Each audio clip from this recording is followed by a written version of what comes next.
एक बार की बात है, एक व्यक्ति को जानकारी मिली कि एक नदी के किनारे पारस पत्थर पड़ा है।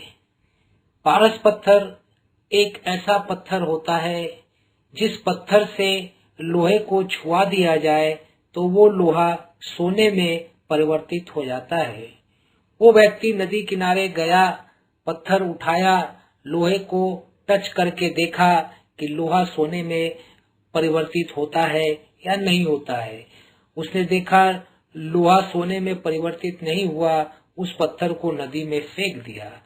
वो प्रतिदिन जाता, दिन भर पत्थर उठाता, लोहे को छुआता और देखता कि लोहा सोने में परिवर्तित हुआ या नहीं हुआ, और अगर लोहा सोने में परिवर्तित नहीं हुआ तो उस पत्थर को नदी में फेंक देता। दिन बीतते गए, साल बीतते गए, 5 साल, 10 साल, 15 साल हो गया।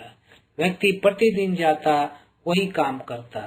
एक दिन की बात है, उस व्यक्ति ने एक पत्थर उठाया, लोहे को छुआया, नदी में फेंका, लेकिन जैसे ही वो आगे बढ़ा, अरे ये क्या, ये लोहा तो सोने में परिवर्तित हो गया, लेकिन वो पारस पत्थर किधर है? अरे वो तो नदी में फेंक दिया।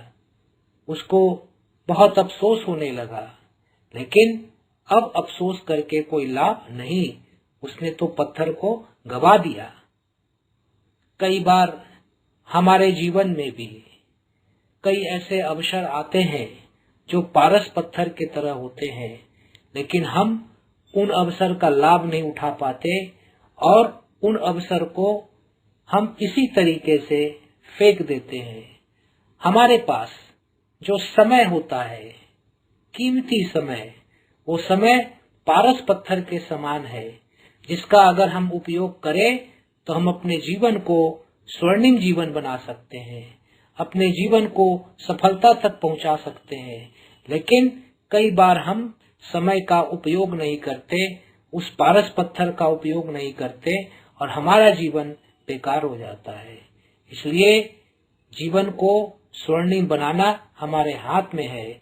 जो समय हमारे पास है, जो पारस पत्थर हमारे पास है, अगर हम उसका उपयोग करेंगे तो हमारा जीवन आगे बढ़ेगा, स्वर्णिम जीवन बनेगा, गोल्डन लाइफ बनेगा। हमारे गुरुदेव पंडित श्री राम शर्मा आचार्य जी भी कहते हैं, जीवन का अर्थ है समय। जो जीवन से प्यार करते हैं वो अपना समय आलस्य में न गवाए। धन्यवाद।